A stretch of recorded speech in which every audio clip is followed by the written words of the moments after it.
মুসলিম শরীফের চতুর্থ খণ্ড 1990 নম্বর হাদিসে কারিমার মধ্যে আল্লাহ পাক সুবহানাহু ওয়া তাআলা হাদিসে কুদসির মধ্যে জানিয়ে দিচ্ছেন, ইন্নাল্লাহা ইয়াকুলু ইয়াওমাল কিয়ামাতি ইয়া ইবনা আদামা মারিতু ফালাম তাউদনি ক্বালা ইয়া রাব্বি কাইফা আউযু বিকা ওয়া আনতা রাব্বিল আলামিন।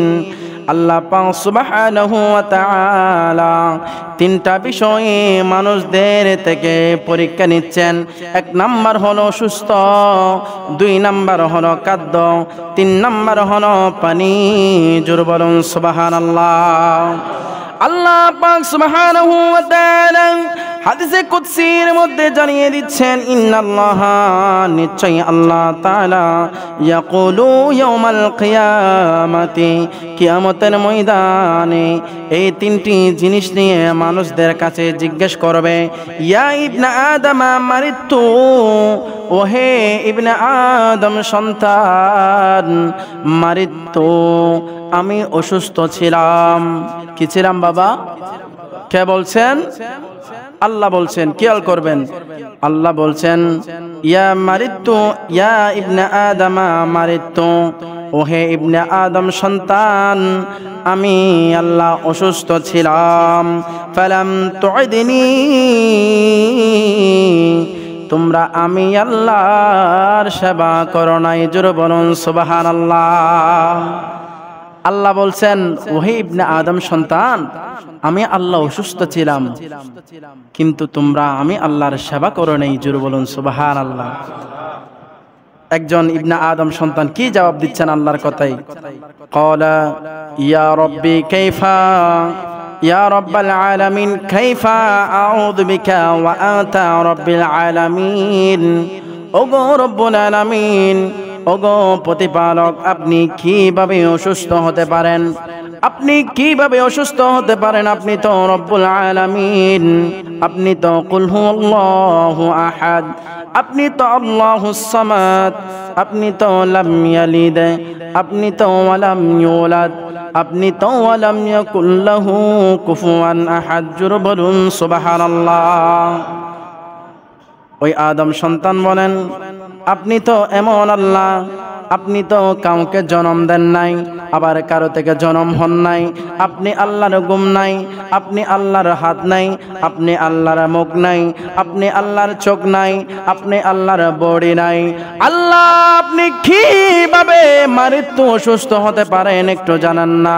আল্লাহ জানিয়ে দিচ্ছেন, ক্বালা ইয়া ইবনে আদম, ওহে ইবনে আদম সন্তান আমি আল্লাহ রব্বুল আলামিন কেমন অসুস্থ হয়েছিলাম জানোনি?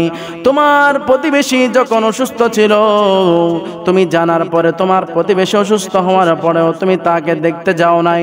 তুমি জানতা তুমি যদি ওই প্রতিবেশীকে, তোমার ভাইকে অসুস্থ অবস্থায় দেখতে যাইতা, তাহলে তুমি ওইখানে আমি আল্লাহকে পেয়ে যাইতা। জোরে বলুন সুবহানাল্লাহ। আবার জিজ্ঞেস করলেন, ক্বালা ইয়া ইবনা আদম তাআম, ওগে ইবনে আদম সন্তান আমি তোমার কাছে খাবার চেয়েছিলাম। ওই ইবনে আদম সন্তান আবার পুনরায় বলবেন, আল্লাহ আপনার তো খাদ্যের প্রয়োজন নাই, আপনার তো পানাহারের প্রয়োজন নাই, আপনার তো বস্ত্রের প্রয়োজন নাই, কিভাবে আপনি খাবেন? কিভাবে আপনাকে খাওয়ার দেব?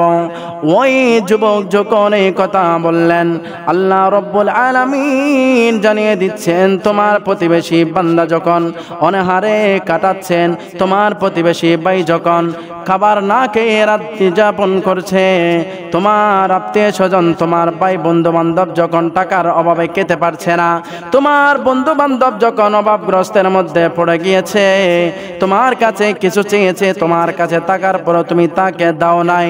তুমি জানতা তুমি যদি ওই ব্যক্তিকে যদি তুমি দান করতা, তুমি যদি ওই ব্যক্তির মুখের মধ্যে খাবার তুলে দিতা, তাইলে ওই ব্যক্তির মুখের মধ্যে খাবার তুলে দেওয়া নয়, স্বয়ং আমি আল্লাহর জবানের মধ্যে খাবার তুলে দেওয়া। জোরে বলুন সুবহানাল্লাহ।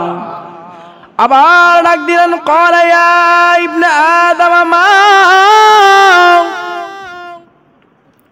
ওগে ইবনে আদম সন্তান, আমি তোমার কাছে পানি চেয়েছিলাম, কিন্তু তুমি আমাকে পানি দাও নাই।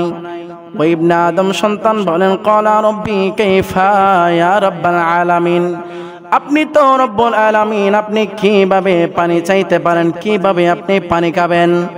আল্লাহ বলেন, দেখো দেখো, তোমার জীবনের মধ্যে এমন একটা সময় এসেছিল, ওই সময়ের মধ্যে কোনো না কোনো বান্দা তোমার কাছে এক গ্লাস পানি চেয়েছিল, ওই পানিটা ওই বান্দা চাই নাই, স্বয়ং আমি আল্লাহ চেয়েছিলাম, তুমি জানতা।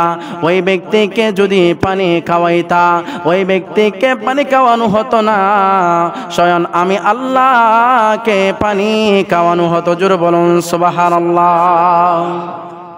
এই হাদিসে কারিমাটা মশহুর হাদিস, মুসলিম শরীফের মধ্যে হাদিস কানা উল্লেখ করেছেন, চতুর্থ খণ্ডের 1990 নম্বর হাদিস। এই হাদিসে কারিমার মধ্যে এই তিনটি জিনিসের কথা আল্লাহ উল্লেখ করেছেন, এবং কিয়ামতের ময়দানে তিনটি বিষয়ে আল্লাহ প্রত্যেক মানুষ থেকে জবাবদিহি নেবেন। এক নাম্বার হলো, প্রতিবেশী যদি অসুস্থ হয়, ওই অসুস্থ ব্যক্তিকে দেখতে না গেলে এটা খুবই ভয়াবহ শাস্তি। যদি দেখতে যান, ওই অসুস্থ ব্যক্তিকে দেখতে যাওয়া থেকে শুরু করে আসা পর্যন্ত আপনার প্রত্যেকটা কদমে কদমে আল্লাহ পাক আপনার জন্য একজন ফেরেশতা নাজিল করে দিতেন। ওই ফেরেশতা আপনার আমলনামা থেকে 10টি করে সগীরা গুনাহ ক্ষমা করতেন। জোরে বলুন সুবহানাল্লাহ। এবং আপনি যদি কোনো অনাহার ব্যক্তিকে খাওয়াইতেন, তাহলে ওই খাবারটা স্বয়ং ওই অনাহার ব্যক্তিকে খাওয়ানো হতো না, স্বয়ং আল্লাহকে খাওয়ানো হতো।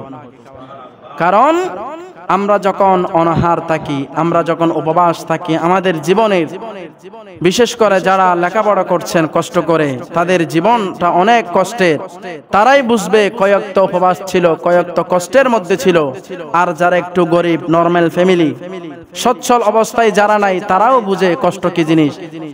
তখন তাদের যখন ক্ষুধা লাগে, ক্ষুধার অবস্থায় যখন কেউ খাবার এনে দেয়, যখন কোনো মানুষ খবর নেই, তখন মনটা অনেক বড় হয়। আল্লাহর কাছে এমনিই মন থেকে দোয়া আসে, কথা বলুন ঠিক কিনা?